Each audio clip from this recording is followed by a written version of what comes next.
మత్తయి సువార్త 3వ అధ్యాయం 11వ వచనం చూడండి. ఏమని రాయబడి ఉంది? మారు మనసు నిమిత్తము నేను నీళ్లలో మీకు బాప్తీసం ఇస్తున్నాను కానీ ఏవండి నా వెనక వచ్చుచున్నవాడు నాకంటే శక్తిమంతుడు, ఆయన చెప్పుల మోయుటకైనను నేను పాత్రుడను కాను. ఆయన పరిశుద్ధాత్మలోను అగ్నిలోను మీకు బాప్తీసం ఇచ్చును. చూడండి ప్రియులారా, ఆయన చేట ఆయన చేతిలో ఉన్నది. ఆయన తన కళ్ళమును బాగుగా శుభ్రము చేసి గోధుమలను పొట్టులో పోసి ఆరని అగ్నితో పొట్టును కాల్చివేయనని వారితో చెప్పాను. మనకు అర్థం కావలసిన సువార్త అంతా ఎక్కడుంది? ఏమండి, ఈ 2 వచనాల్లోనే ఉంది. కాబట్టి ఈ రోజున నేను చెప్పాలనుకున్న అంశం ఏంటంటే 3:11 ఏమని రాయబడి ఉంది ప్రియులారా? మారు మనసు నిమిత్తమో నేను నీళ్లలో మీకు బాప్తీసం ఇస్తున్నాను కానీ నా వెనకాల వచ్చుచున్నవాడు నాకంటే శక్తిమంతుడు. ఆయన ఎక్కడిస్తాడు బాప్తీసం? పరిశుద్ధాత్మతోనూ అగ్నిలోనూ మీకు బాప్తీసం ఇస్తాడు అని ఇక్కడ యోహాను భక్తుడు పలుకుతున్నాడు. ప్రియులారా, ఈ మాట 3 చోట్ల ఏవండి ప్రస్తావించబడింది. ప్యారలల్గా చాలా చోట్ల ఉంది కానీ ప్రవచనాల్లో కూడా యెషయా గ్రంథంలో కూడా రాయబడి ఉంది కానీ ప్రియులారా, కానీ కొత్త నిబంధనలో 3 చోట్ల ఈ విషయాన్ని ప్రస్తావించబడింది. ఎక్కడెక్కడ ఎందుకు ప్రస్తావించబడిందో ఏవండి, ఆ 3 విషయాలు ఎందుకు ప్రస్తావించబడినాయో ఏవండి సమయంలో మనం ధ్యానించుకుందాం. కాబట్టి ప్రియులారా, ఇక్కడ యోహాను పలుకుతున్నటువంటి మాట, మారు మనసు నిమిత్తం నేను ఎక్కడిస్తున్నాను బాప్తీసం? నీళ్లల్లో ఇస్తున్నాను. కానీ యేసు ప్రభువారు ఎక్కడిస్తారు బాప్తీసం? చెప్పండి. పరిశుద్ధాత్మతోనూ అగ్నిలోనూ బాప్తీసం ఇస్తారు. కాబట్టి ఏ బాప్తీసం ప్రాముఖ్యమైంది చెప్పండి? ఆయన ఇంకా సేవలోనికి రాలేదు కాబట్టి అందు నిమిత్తం నేనేం చేస్తున్నాను? మారు మనసు నిమిత్తం నీళ్లలో నేను బాప్తీసం ఇస్తున్నాను. కానీ నా వెనకమాల వచ్చేవాడు నాకంటే శక్తివంతుడు కాబట్టి, నేను కేవలం మానవుడినే కాబట్టి, ఆయన నాకంటే శక్తివంతుడు కాబట్టి ఆయన ఎక్కడిస్తాడు? ఏవండి, పరిశుద్ధాత్మతోనూ అగ్నితోనూ ఇస్తాడు. కాబట్టి చాలా ప్రాముఖ్యంగా మనం గమనించాల్సిన విషయం ప్రియులారా. ఏవండి, ఎక్కడో వెళ్ళి ఎవరి దగ్గర మునిగితే ఏవండి మన హృదయాలు పరిశుద్ధంగా మారతాయా? ఎక్కడికో వెళ్ళి మునిగితే ప్రియులారా మన జీవితాలు తెలిపైపోతాయా? ఏడాది పాటు ఎలిగి తోకని బండకేసి రుద్దినా సరే నలిపే గాని అయిందా? అవలేదు ప్రియులారా. కాబట్టి మన జీవితం, అందుకే యోహాను భక్తుడు he's giving a clear statement ప్రియులారా. యోహాను భక్తుడు కూడా ఊరికనే బాప్తీసం ఇవ్వలేదు ఎవరికి పడితే వాళ్ళకి. ఆయన ఏం చేశాడో తెలుసా? ఆయన దగ్గరికి వచ్చిన ప్రతి ఒక్కరి దగ్గరికి కూడా స్టార్టింగ్లో ఏమని రాయబడి ఉంది? 2వ వచనంలోనికి రండి. ఏవండి, ప్రభు మార్గము సిద్ధపరచుడి, ఆయన త్రోవలు సరళము చేయుడి, అరణ్యములో కేకలు వేయు నొకని శబ్దము అని ప్రవక్త అయిన యెషయా ద్వారా చెప్పబడిన వాడు ఇతడే.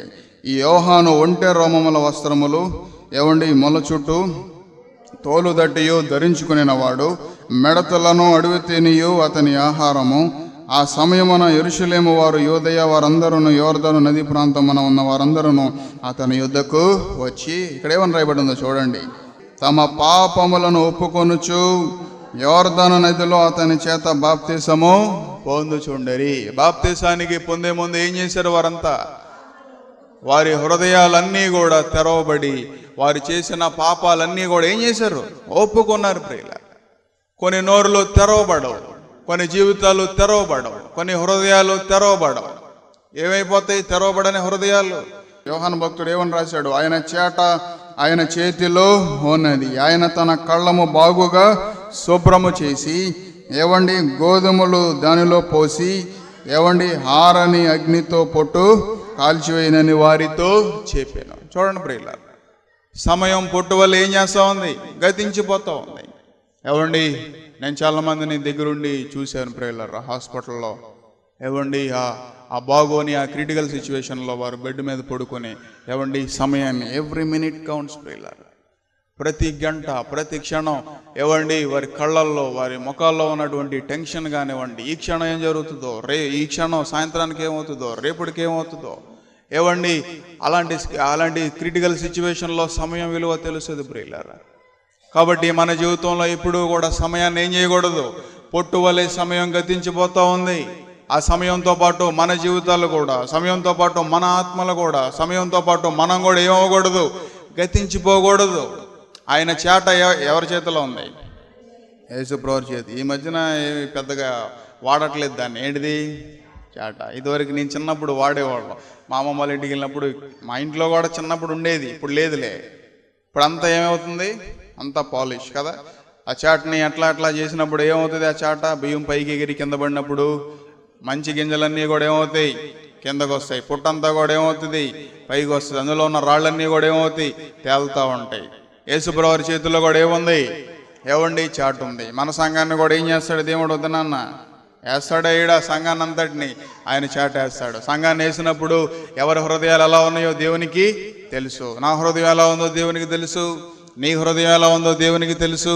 దేవుడు ఆ చాటని ఎగరేస్తా ఉన్నప్పుడు మనం కూడా పుట్టువలే పైకి మంచిగానే ఉన్నాం, కానీ ఏవండి పైకి మన ప్రవర్తన అంతా కూడా, మన జీవితం అంతా కూడా నలుగురిలో అంతా బాగానే ఉంది, కానీ ఏవండి దేవుని దృష్టిలోకి వెళ్ళిన తర్వాత అది పొట్టుగా ఉందనుకోండి, ఏమవుతుంది? ఆరని అగ్నిలోనికి అది వెళ్ళిపోద్ది ప్రియులారా. కాబట్టి దేవుడు ఆయన సువార్తని నీకు సమృద్ధిగా ఇస్తా ఉన్నాడు. ఆయన ఆత్మని నీకు సమృద్ధిగా ఇస్తా ఉన్నాడు.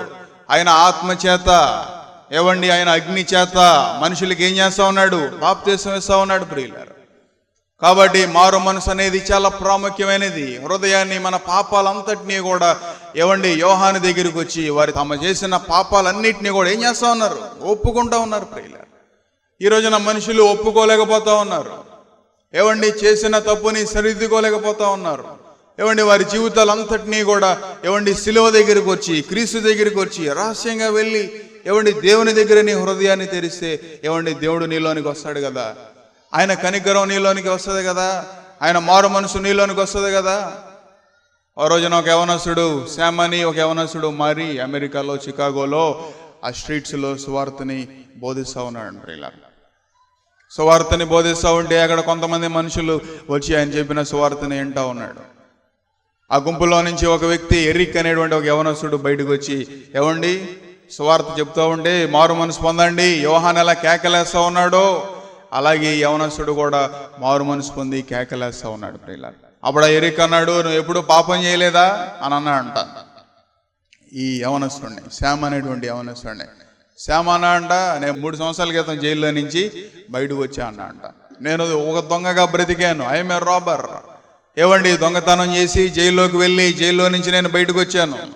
ఆ 3 సంవత్సరాల కన్నా ముందు నా భార్యని 7 సార్లు మోసం చేశాను. 7 times I cheated my wife అని పలుకుతాడు. అప్పుడు ఎరిక్ అన్నా అంట, మరి నువ్వు చెప్తున్నావేంటి ఆ సువార్త?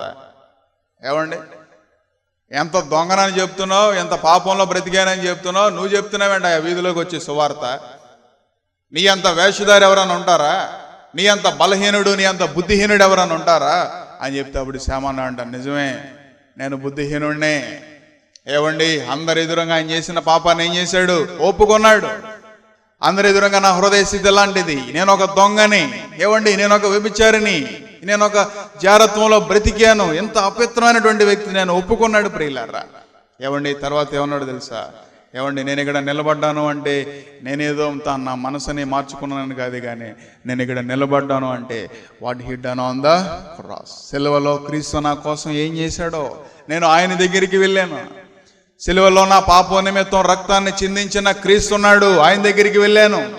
అప్పుడు ఆయన నా పాపాలన్నిటిని ఏం చేశాడు? కడిగి వేశాడు, తుడిచి వేశాడు, నా హృదయాన్ని పరిశుద్ధపరిచాడు అని చెప్తే అక్కడ ఉన్న క్రౌడ్ అంతా కూడా, జనసమూహం అంతా కూడా ఒక్కసారిగా ఏమండి నిశ్చేష్టులై అలాగే చూశారండి ప్రియులారా. కాబట్టి మనం ఎంత ఘోరమైనటువంటి పాపంలో బ్రతికినా సరే దేవుడు ఏం చేస్తాడు? మనల్ని క్షమిస్తాడు. ఎందుకో తెలుసా? మనం పొట్టువలే గతించిపోవటం ఆయనకి ఇష్టం లేదు ప్రియులారా. ఎందుకో తెలుసా? మనం నశించిపోవటం ఆయనకి ఏమాత్రం కూడా ఇష్టం లేనే లేదు. ఏవండి అపోస్తుల కార్యాల్లో 1:5 కూడా ఏమని రాయబడి ఉంది?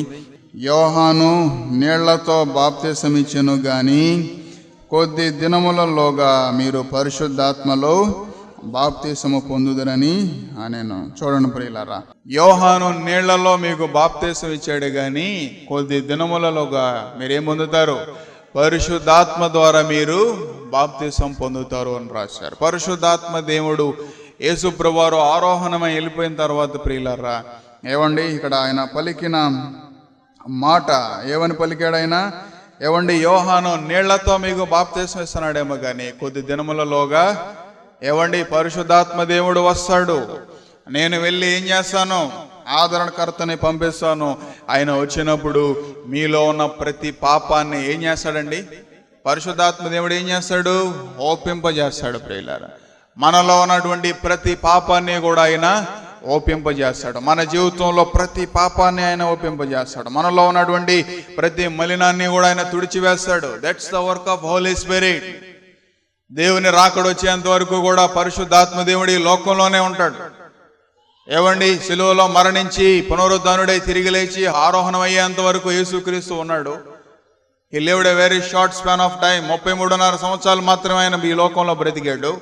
కానీ యేసుప్రభువారు వెళ్ళి ఆదరణకర్తని పంపించిన తర్వాత రాకడ వచ్చేంత వరకు కూడా ఆయన ఈ భూలోకంలోనే ఉంటాడు. ప్రియులారా, బోర ఓదపడేంత వరకు కూడా, ఏవండి, ముద్రలు విప్పబడేంత వరకు కూడా పరిశుద్ధాత్మ దేవుడు ఈ లోకంలో ఉన్నాడు. ఈ నెట్వర్క్. ప్రియులారా, ఆయన సువార్తను ఎప్పుడైతే మన జీవితంలోనికి తీసుకున్నామో, ఆయన వాక్యాన్ని ఎప్పుడైతే నువ్వు అంగీకరించావో, పరిశుద్ధాత్మ దేవుడు నీలోనికి వస్తాడు.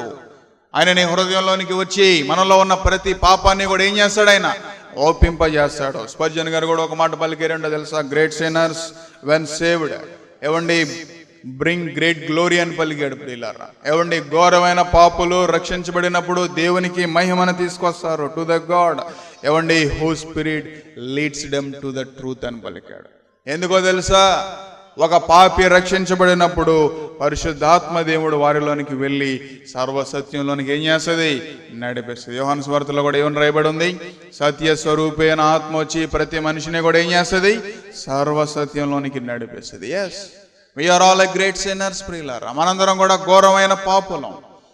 ఎంతో భయంకరమైనటువంటి పాపంలో, భయంకరమైనటువంటి తలంపులతో జీవించేటువంటి వ్యక్తులం. కాబట్టి మన జీవితంలో ఎప్పుడు కూడా మన హృదయాన్ని ఏం చేయాలి? సరి చేసుకోవాలి. ప్రియులారా, మన సమయం ఇప్పుడు ఎలా గద్దించిపోద్దో తెలియదు. ఒక 1.5-2 నెలల క్రితం అనుకుంటా ఇక్కడ జడ్పీ సెంటర్లో జడ్పీ సెంటర్కి వెళ్ళా. ఏదో పని మీద అటు వెళ్తుంటే అక్కడంతా కూడా అక్కడ బేకరీ పక్కన MRF టైర్ షాప్ ఒకటి ఉంటుంది కదా, ఇక్కడ జడ్బీ సెంటర్లో అటు పెడనెల్లి రోడ్లో పక్కనే దగ్గరే కొంచెం టర్నింగ్ తిరగగానే MRF షాప్ ఉంటుంది, టైర్ షాప్. దాని కింద రోడ్డు మీద ఒక అతను బండి వేసుకుని వెళ్తున్నాడు. నేను వెళ్ళేసరికి ఆయన్ని అక్కడ పడుకోబెట్టి ఇట్లా నొక్కుతున్నారు ఇక్కడ చెస్ట్ మీద. ఎందుకని? ఊపిరి అందుకోవడం కోసం కదా, చెస్ట్ మీద అలా నొక్కుతున్నారు. పిల్లలు నొక్కి చాలాసేపు నొక్కుతున్నాను. నేను అక్కడే సైకిల్ ఆఫ్ చేసి చూసా. సరే, వెనకమాల ఏదో ట్రాఫిక్ ఉందని సరే ఎదరికి వెళ్ళి నా పని ఏదో చూసుకుని మరలా వెనక్కి వచ్చాను. వెనక్కి వచ్చిన తర్వాత ఈలోపు ఏమండి అంబులెన్స్ వచ్చింది. అంబులెన్స్ ఎక్కించుకొని వెళ్ళింది. ఏం జరిగింది అక్కడ? ఏవండి, తన పాపం ఎక్కడో చిన్న వయసే, మేబీ ఫ్యామిలీ మొన్న రీసెంట్గా ఎవరో వాళ్ళు మాట్లాడుకుంటుంటే వింటున్నాను నేను. చిన్న వయసు, మేబీ ఒక 30+ ఉంటాయి అంటే. అలా టర్నింగ్ తిరిగి బండి వేసుకుని వెళ్తా ఉంటే కుక్క ఒకటి ఏమైంది? అడ్డం వచ్చింది. కుక్కను గుద్దించలా, కుక్కను తప్పిద్దామని చెప్పి ఏం చేశాడంటే బ్రేక్ వేసాడు. ఆ బ్రేక్ వేసి ఉన్న పళ్ళని ఏం చేశాడంటే బండి కొంచెం బ్యాలెన్స్ అయిపోయి కంట్రోల్ అవ్వక ఊరి నెల కింద పడ్డాడు అంతే. ఆయనకి ప్రియులరా కనీసం ఒక తలలో ఉన్న ఎంట్రు కూడా ఓడలేదు ఆయన కింద పడినందుకు. కానీ అక్కడ మట్టిలో రాళ్ళు అలా ఉండిపోతాయి కదా సూదిగా. ఆ రాళ్ళు ఏవని అంటే ఇక్కడ వెనకమాల ఆ తలకి తగిలింది. తగలటం ఏమైపోయాడు? అలా పడిపోయాడు. పాపం అక్కడ చాలా మంది ట్రై చేశారు. ఏమండి, కొట్టి పాపం ఇక్కడ చెస్ట్ మీద, గుండె మీద కొట్టి ఆక్సిజన్ అందుకోవడం కోసం, ఆ బ్లడ్ సర్క్యులేషన్ కోసం చాలాసేపు ట్రై చేశారు. కానీ అవ్వలేదు. అక్కడ ఏం చెప్పారంటే డాక్టర్ని పిలిచారు. ఏమండి, చెకింగ్ చేశారు, అంతా అయిపోయింది. ఏమండి, చివరాఖరికి తెలియని విషయం ఏంటి? He was dead. ప్రియులారా, చూడండి, with in fraction of seconds ఆయన ఏమి చేయలేదు. ఎవరు వచ్చి ఆయన కుద్దలేదు పోనీ. ఏవండి, పెద్ద గాయాలు ఏమవ్వలేదు. ప్రియులారా, సమయం ఏమైపోతా ఉంది? పొట్టు వలె గతించిపోతా ఉంది. మరణం ఏ క్షణాన ఏవండి ఎవరికి ఏ రూపంలో మన దగ్గరికి వస్తుందో మనకి తెలియదు. ఏవండి, మన జీవితాలు కూడా పొట్టు వలె గతించిపోకూడదు. ప్రియులారా, చాలా జీవితాలు ఏవండి rejecting the Christ, rejecting the gospel. ప్రియులారా, మునిగిపోతున్నటువంటి వ్యక్తి, ఏవండి బిలిగ్రామ్ గారు ఒక మాట పలికారు, మునిగిపోతున్నటువంటి ఒక వ్యక్తికి ఏవండి తాడిస్తే, ఏవండి ఈ తాడు నాకు అవసరం లేదని దోసేస్తే ఏమంటారండి అలాంటి మనిషిని పాము గరిసి విషం గక్కి అరే ఇది కూడా విరుగుడని ఏవండి యాంటీడోట్ ఇస్తే ప్రియులారా no I don't want this అని రిజెక్ట్ చేస్తే ఏమంటారండి అలాంటి వ్యక్తిని? చీకటిలో ఉన్నటువంటి వ్యక్తి, తప్పిపోయినటువంటి ఒక వ్యక్తికి సువార్త వెదజల్లుతా వెలుగులోనికి రా అని పిలిస్తే నో వెన్ హీ రిజెక్ట్, ఏమంటారండి అలాంటి వ్యక్తిని? ఏవండి అయ్యో మునిగిపోతాడు కదా, ఆ విషయం చేత ఏవండి నలిగిపోతాడు కదా. కింద కూడా ఏమని రాయబడి ఉంది చూడండి ప్రియులారా. మత్తయి సువార్త 3:6 వరకు మనం చదువుకుందాం. 7లో కూడా ఏమని రాయబడి ఉంది? అతడు పరిసయ్యులను సద్దుకయ్యులను అనేకులు బాప్తిస్మము పొందువచ్చుట చూచి, ఏవండి సర్ప సంతానమా, రాబో ఉగ్రతను తప్పించుకొనుటకు మీకు బుద్ధి చెప్పువాడు ఎవడు? మారు మనసునకు తగిన ఫలము ఫలించుడి.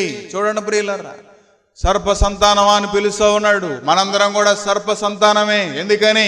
సర్పం చేత మోసం చేయబడ్డాం ప్రియులారా. మన ఆదిలోనే సర్పం చేత మోసం చేయబడ్డాం. మనలో విషం మనిషికి నిలువెల్లా కూడా విషమే. మన ఆలోచనలు విషపూరితమైనవి, మన తలంపులు విషపూరితమైనవి. స్వార్థం చేత, అసూయ చేత, కక్ష చేత, ఏవండి భేదాల చేత నింపబడినటువంటి సమాజంలో మనం బ్రతుకుతున్నాం ప్రియులారా. సర్ప సంతానమా, రాబో ఉగ్రతను గూర్చి ఏవండి మిమ్మల్ని తప్పించేవాడు ఎవడున్నాడని ఇక్కడ పలుకుతా ఉన్నాడు. ఎవరు తప్పిస్తారండి మనల్ని? ఎవరు మనల్ని విమోచించగలిగిన వాడు ఎవడున్నాడు ప్రియులారా? క్రీస్తు తప్ప మన జీవితంలో ఎవరు కూడా లేనే లేరు. బహుశా నువ్వు కూడా ఎన్నో పరిస్థితుల్లో మునిగిపోతున్నావేమో. దేవుడు ఆయన సువార్తని నీకు అందిస్తూ ఉన్నాడు. బహుశా నువ్వు కూడా నిలువెల్ల విషయమెక్కి నువ్వు కూడా నీ జీవితం, నీ ఆత్మ వెలవెల్లాడిపోతుందేమో. ఏవండి బైబిల్ ఇస్ ద యాంటీడోట్ ప్రియులారా. ఏవండి సువార్త విరుగుడు లాంటిది. అది నీ జీవితంలోనికి వచ్చి నీలో ఉన్న విషయాన్ని అంతటినీ కూడా ఏం చేస్తుంది? విరిచేస్తుంది. ఏవండి క్రీస్తు లేని జీవితాలు, క్రీస్తు లేని కుటుంబాలు ఎలా ఉంటాయి ప్రియులారా? కాబట్టి మన జీవితంలో ఇప్పుడు కూడా క్రీస్తుని ఏం చేయకూడదు, సువార్తను ఏం చేయకూడదు. వాక్యం ఏ రీతిగా మన దగ్గరికి వచ్చినా సరే, when we reject the gospel, ఏవండి you're rejecting Christ. క్రీస్తుని నువ్వేం చేస్తున్నావు? తిరస్కరిస్తా ఉన్నావు. క్రీస్తుని నువ్వేం చేస్తా ఉన్నావు? దోసేస్తా ఉన్నావు ప్రియులారా. ఏవండి అపోస్తుల కార్యాలు 11:16-17 అప్పుడు యోహాను నీళ్లలో బాప్తిస్మం ఇచ్చెను గాని మీరు పరిశుద్ధాత్మలో బాప్తిస్మము పొందుదురని ప్రభు చెప్పిన మాట నేను జ్ఞాపకము చేసుకుంటుని అని పలికాడు ప్రియులారా. కాబట్టి ప్రభు అయిన యేసు క్రీస్తునందు విశ్వాసం ఉంచిన మనకు అనుగ్రహించినట్టు దేవుడు వారికి కూడా సమాన వరము అనుగ్రహించి ఉండగా దేవుని అడ్డగించుటకు నేను ఏ పాటి వాడనని చెప్పాను. చూడండి ప్రియులారా, ఎందుకని ఈ మాట పేతురు గారు పలికాడో తెలుసా? వాస్తవానికి అపోస్తుల కార్యాలు 11వ అధ్యాయం దగ్గరికి వచ్చేసరికి ప్రియులారా, సువార్త అనేది ఇజ్రాయేల్ ప్రజల నుంచి బయటికి అన్యజనులైన వారికి వ్యాపించడం అక్కడే ప్రారంభం అవుతుంది. పేతురు భక్తుడు ఏమని పలుకుతాడంటే, సువార్తని అందరికీ కూడా, అన్యులైన వారికి కూడా అందించడానికి ఒక విధంగా మనందరం కూడా ఎవరం అన్యులమే. ఒక దినాన్న మన పితరులందరూ కూడా అన్యాచారం చేసి విగ్రహారాధన చేసిన వారే అందరూ కూడా. కాబట్టి ఈ సువార్త మొట్టమొదటిగా యోహాను పలికాడు, రెండవదిగా యేసుప్రభువు వారు పలికారు ఆ మాట, మూడవదిగా ఏవండి పేతురు భక్తుడు పలుకుతున్నాడు ఆ మాట. ఎందుకో తెలుసా? అన్యులైన వారికి సువార్త ప్రకటించడానికి. ఇక్కడ పలికిన ఒక మాట, స్టేట్మెంట్ ఏంటో తెలుసా?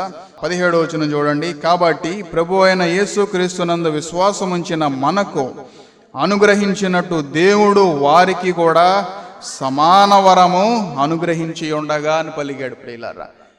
అంటే యేసుప్రభువు వారు మనకి, శిష్యులైన మనకి ఎలాంటి వరాన్ని ఇచ్చాడో, ఎలాంటి శక్తిని ఇచ్చాడో, ఆయన యందు విశ్వాసం ఉంచినప్పుడు వీరికి కూడా, ఎవరైతే దేవుని యందు విశ్వాసం ఉంచుతారో వారికి కూడా సమాన వరాన్ని ఆయన ఇచ్చాడు అని పలికాడు ప్రియులారా. ఎంత అద్భుతం ప్రియులారా! ఈ సమయంలో బహుశా నువ్వు కూడా అనేక పరిస్థితుల్లో కృంగిపోతా ఉన్నావేమో. బహుశా నువ్వు కూడా ఏవండి you may reject till now you may reject the gospel. ఇప్పటి వరకు క్రీస్తుని నువ్వు అంగీకరించలేదేమో సరిగా. ఏవండి ఆయన నీకు కూడా, నాకు కూడా, మనందరికీ కూడా సమాన వరాన్ని ఇచ్చాడు ప్రియులారా. ఏవండి ద ఎంటైర్ బైబిల్, స్పర్జన్ గారు ఒక మాట పలికారంటే తెలుసా? The entire Bible is equal to the grace అని పలికాడు ప్రియులారా. బైబిల్ అంతా కూడా కలిపితే ఏవండి దేవుని యొక్క కృపే. ఎందుకో తెలుసా? అందరికీ కూడా సమాన వరాన్ని దేవుడు ఏం చేశాడు? అనుగ్రహించాడు. శిష్యులైన వారికి యేసుక్రీస్తు ఎంతో, ఏవండి అపోస్తుడైన పౌలు గారికి యేసుక్రీస్తు ఎంతో, ఆ దినాల్లో రక్షించబడిన అన్యులైన వారికి యేసుక్రీస్తు ఎంతో. ఉదయకాల సమయంలో నీకు, నాకు, మనందరికీ కూడా యేసుక్రీస్తు సమాన వరంగా ఉన్నాడు ప్రియులారా. ఆయన మనందరికీ అనుగ్రహించబడ్డాడు. ఉదయకాల సమయంలో నీ హృదయంలో క్రీస్తుని గనక నువ్వు మోసుకుని వెళితే, ఉదయకాల సమయంలో నీలో పశ్చాత్తాపాన్ని గనక నువ్వు మోసుకుని వెళితే, ఏవండి వాక్యాన్ని అంగీకరించి, ఏవండి సువార్తను అంగీకరించి, నీ పాపాలని నోటితో ఒప్పుకొని, ఏవండి ప్రార్థన చేసుకుందాం అనగానే మన హృదయాలన్నీ కూడా తెరవబడి ఏం చేయాలి? ఒప్పుకోవాలి ప్రియులారా. అప్పుడు మనలోనికి మారు మనసు, మనలోనికి రక్షణ వస్తుంది. కాబట్టి మన జీవితంలో ఎప్పుడూ కూడా ఏం చేయాలి? ఏమండి, నిర్లక్ష్యంగా మనం ఎప్పుడూ కూడా ఉండకూడదు. ఏమండి, ఒక రోజున వన్య చాలా క్లిష్టమైనటువంటి పరిస్థితుల్లో యవనస్తుడు ప్రియులారా, సోవియట్ యూనియన్ అని రష్యాలో ఉంటుంది, లెనినిజం అని ఉంటుంది, చాలా భయంకరమైనటువంటి ఏమండి తీవ్రమైనటువంటి పరిస్థితులు ప్రియులారా. ఈ రోజున మనందరం చాలా స్వేచ్ఛగా సువార్తను వింటూ ఉన్నాం, స్వేచ్ఛగా ఆరాధన జరుపుకుంటూ ఉన్నాం. కానీ ఆ దినాల్లో ఏమండి అలాంటి పరిస్థితులు లేవు. ఒక రోజున వన్య చాలా చిత్రహింసలు పెడతారు. ఎలాంటి చిత్రహింసలు పెడతారంటే, మొన్న మధ్యన ఒకసారి చెప్పా, ఆయన 5 రోజుల పాటు అన్నం లేకుండా 12 రోజుల పాటు ఏం చేశారు? బయట నుంచో పెట్టారు. అది కూడా ఏమండి -17, 18 డిగ్రీస్లో ప్రియులారా. ఎంత భయంకరం అండి. అలాంటి వన్యాన్ని తర్వాత కూడా ఏం చేస్తాడో తెలుసా? 3-4 రూములు షిఫ్ట్ చేస్తూ ఉంటారు. ఏమండి కోల్డ్ స్టోరేజ్ రూమ్స్ ఉంటాయి. తర్వాత నీళ్లు పైనుంచి కూలింగ్ వాటర్ అలా పడతానే ఉంటాయి కంటిన్యూస్గా ప్రియులారా. ఏమైపోద్ది? ఆ శరీరం గడ్డగట్టుకుపోద్ది. అలాంటి పరిస్థితుల్లో కూడా ఏవండి నిలబడతాడు వన్య ప్రియులారా.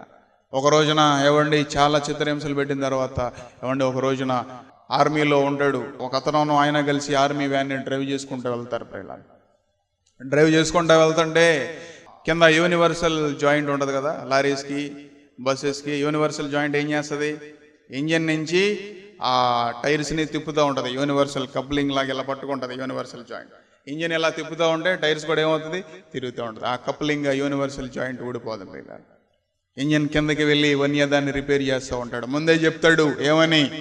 బ్రేక్ వేయి, గేర్ వేసి ఏమవుతుందో బండి కదలదు, అట్లాగే స్టెబుల్గా ఉంటుంది. కానీ ఆ డ్రైవర్ ఏం చేస్తాడంటే ఆయన ఏదో సోయిలో ఉండి మర్చిపోయి ఏమండి కింద వన్య ఆ వ్యాన్ని రిపేర్ చేస్తూ ఉంటాడు. ఒకసారిగా అది డౌన్లోకి ఏమైపోద్ది వ్యాను, వన్య ప్రక్క కిందే ఉంటాడు. కానీ ఆ వ్యాన్ అలా వెళ్ళిపోద్ది ప్రియులారా. వెళ్ళిపోయినప్పుడు దాంతోపాటు వన్య కూడా డొల్లుకుంటా వెళ్ళిపోయి, కానీ ఒక చోట ఏం చేయబడతాడంటే దాని నుంచి విడిపించబడతాడు. ఆయనకి తెలియదు, స్పృహ తప్పిపోతాడు, చాలా పెద్ద గాయం అవుతుంది. ఈ కుడి చెయ్యి అంతా కూడా చాలా ఇబ్బంది అయి పడిపోతాడు.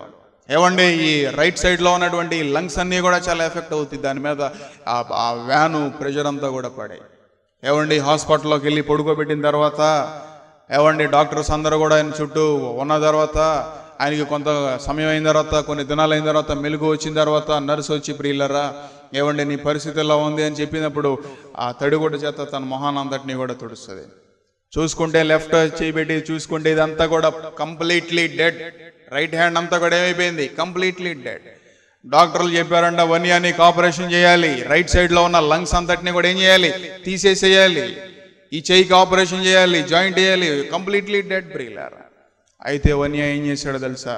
ఏవండి తన బెడ్ మీద ఎలా ఉన్నాడో అలాగే పడుకున్నాడు ప్రియులారా. అలాగే పడుకొని ఏవండి ఎవరూ లేరు, ఆయనకి సువార్త చెప్పేవాళ్ళు, ఆయనకి సపోర్ట్ చేసేవాళ్ళు ఎవరూ లేరు, ఒక్కడే నిలబడ్డాడు ప్రియులారా. ఆ బెడ్ మీద పడుకుని అలా ప్రార్థన చేసుకుంటే ఏవండి ప్రార్థన చేసుకుంటా ఆయన ఒంట్లో ఓపిక లేదు, స్పృహ తప్పిపోయాడు. ఏవండి ఆయనకు ఒక దర్శనం వచ్చిందండి ప్రియులారా. ఆ దర్శనంలోనే అతను ఏం చేస్తా ఉన్నాడు? దర్శనం అయిపోయిన తర్వాత ఏవండి దేవుణ్ణి స్తుతిస్తా ఆనందంతో గంతులేస్తా, తన మనసు అంతా కూడా లోపల గంతులేస్తా ఉంది. ఆ సంతోషకరమైన సమయంలో మనసు కొన్నిసార్లు మన మనసు సంతోషంగా ఉల్లాసంగా ఉన్నప్పుడు మన శరీరంతో కూడా ఏం చేయాలనిపిస్తుంది? మనకి ఎగిరి గంతులేయాలనిపిస్తుంది ప్రియులారా. వన్య కూడా అలాగే ఏవండి చేద్దామని చెప్పి తన బెడ్ మీద నుంచి ఒకసారి అలా కిందకి దిగుతాడు. అనుకోకుండా తన రైట్ హ్యాండ్ని పైకెత్తుతాడు. ఏవండి కంప్లీట్లీ డెడ్, కానీ ఇప్పుడు కంప్లీట్లీ వర్కింగ్. ఏమండి 2 చేతులు పైకెత్తుతాడు. మిలిటరీ మ్యాన్ కాబట్టి ఎక్సర్సైజులు చేస్తాడు అక్కడ. Everything is fine. అట్నుంచి నడుచుకుంటూ వెళ్తున్నటువంటి నర్సు చూసి ఆశ్చర్యపోద్ది. నువ్వేనా వన్య? ఏమైంది? నీ పరిస్థితి ఎలా ఉంది అంటే, బాగానే ఉంది కదా, నీకు ఆపరేషన్ చేయాలన్నారు కదా అని చెప్తే నో ఐఎమ్ కంప్లీట్లీ హీల్డ్ అని పలికాడు. ఏవండి ఆ వార్డులో ఉన్న పేషెంట్స్ అందరూ కూడా అలాగే చూస్తూ ఉన్నారన్న ప్రియులారా. డాక్టర్స్ వచ్చారు ఆయన దగ్గరికి, నర్సులు వచ్చారు ఆయన దగ్గరికి. ఏవండి ఎంతో జ్వరంతో ఉన్న అతను థర్మోమీటర్ తీసి ఆయన లోపల పెడితే ఏవండి ఫీవర్ లేదు, ఏమీ లేదు, నథింగ్ ఈస్ దేర్ ప్రియులారా. అయితే డాక్టర్లు వస్తే నిలబడితే అప్పుడు చెప్పాడంట, ఏవండి మీరు డాక్టర్లు, ఏవండి మీరు వైద్యం చేయాలనుకుంటున్నారు నాకు, కానీ రాత్రి నా దగ్గరికి ఒక పరమ వైద్యుడు వచ్చాడు. ఆయన వచ్చి నాలో ఉన్న లంగ్స్ని ఒక పక్కన భాగం తీసేయాలని మీరు అనుకుంటున్నారు, ఈ చెయ్యికి ఆపరేషన్ చేయాలని మీరు అనుకుంటున్నారు, కానీ ఇప్పుడు చూడండి ఐఎమ్ కంప్లీట్లీ ఫైన్. ఏవండి ఐఎమ్ కంప్లీట్లీ ఫైన్. నా ఆరోగ్య పరిస్థితి చాలా బాగుంది ప్రియులారా. నేను చాలా బాగున్నాను, డాక్టర్ గారు చూడండి, మళ్ళీ టెస్ట్ చేయండి, మళ్ళీ పడుకోబెట్టి మళ్ళీ టెస్ట్ చేశారని పిల్లలు, ఎవ్రీథింగ్ ఈజ్ ఫైన్. ఏమండి, ఒక మనిషి క్రీస్తుతో పాటు అడుగులు వేసినప్పుడు నీ జీవితంలో ఎవ్వరూ లేకపోవచ్చు ప్రియులారా. బహుశా నీ కుటుంబంలో నీకెవ్వరు ఏమండి నీ పక్షాన నిలబడకపోవచ్చు. నీ పరిస్థితి అంతా కూడా వ్యతిరేకంగా నడవచ్చు. లోకం అంతా కూడా నీకు వ్యతిరేకంగా ఉండొచ్చు. ఏవండి, మన పరిస్థితులన్నీ మనకి వ్యతిరేకంగా ఉండొచ్చు. కానీ when you stand with Christ ప్రియులారా, క్రీస్తుతో కూడా మనం నిలబడినప్పుడు ఆయన మనతో పాటు సమాన వరాన్ని ఏం చేస్తాడు? ఆయన మనకు అనుగ్రహిస్తాడు. క్రీస్తులో ఉన్న సమాన వరాన్ని నువ్వు పొందుకుంటావు. క్రీస్తుకు ఉన్న సమాన వారసత్వాన్ని నువ్వు పొందుకుంటావు. క్రీస్తులో ఉన్న వరాన్ని శిష్యులైన వారు ఎలా పొందుకున్నారో, క్రీస్తులో ఉన్న వరాన్ని భక్తులైన వారు ఎలా పొందుకున్నారో, ఉదయకాల సమయంలో మీ అందరికీ కూడా ఏవండి సమాన వరాన్ని క్రీస్తు మీలో నింపాలి అని ఆశపడతా ఉన్నాడు. కానీ దానికి ముందు ఏం చేయాలో తెలుసా?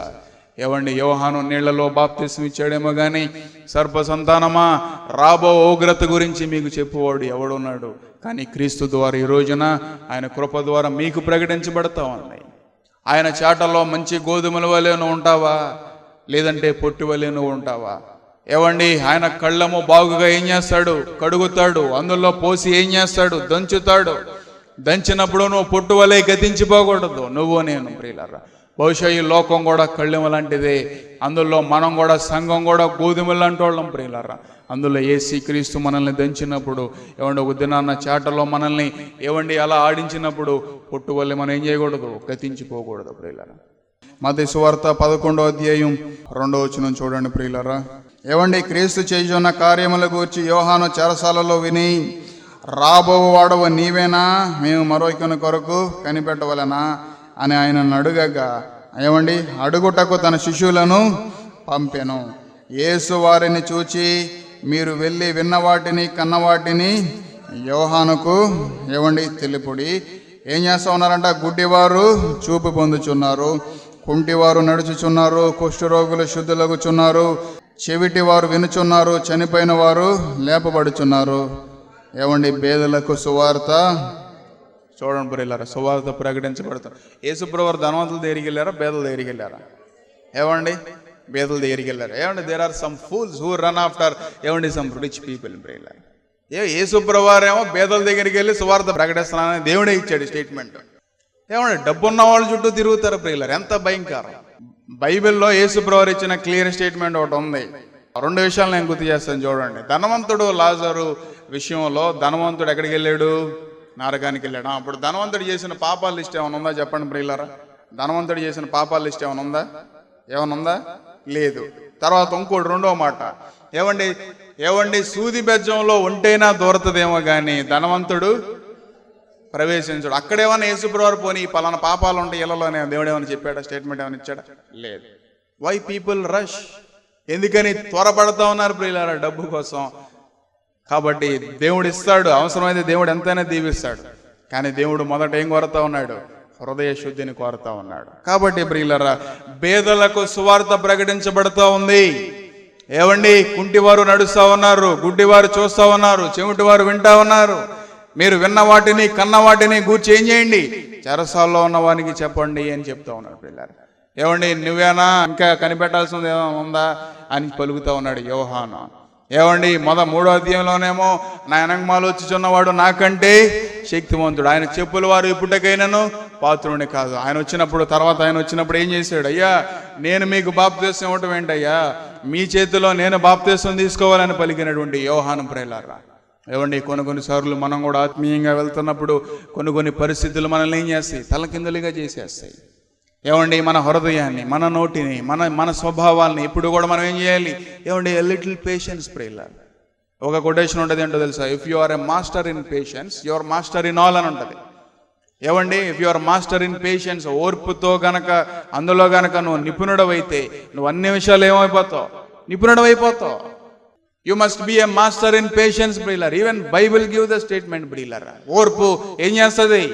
ఏవండి, అనేక రీతిలుగా మనల్ని ముందుకు నడిపిస్తూ ఉంటుంది, కొనసాగిస్తూ ఉంటుంది ప్రియులారా. తొందరపడి ఏం చేయకూడదు? మన మనసుని మార్చుకోకూడదు. తొందరపడి ఏం చేయకూడదు? హృదయాన్ని కలవరపరచుకోకూడదు. తొందరపడి ఏం చేయకూడదు? మాట్లాడకూడదు. మాట్లాడినప్పుడు ఏమవుతుంది? తలకిందులుగా మన ఏవండి హృదయ స్థితి, మన కుటుంబ పరిస్థితులు మారిపోతాయి. మా అడ్రస్ LAF బెతెస్దా ప్రార్థనా మందిరం, స్విమ్మింగ్ పూల్ రోడ్, సర్కర్ తోట, మచిలీపట్నం, ఆంధ్రప్రదేశ్, కృష్ణా డిస్ట్రిక్ట్.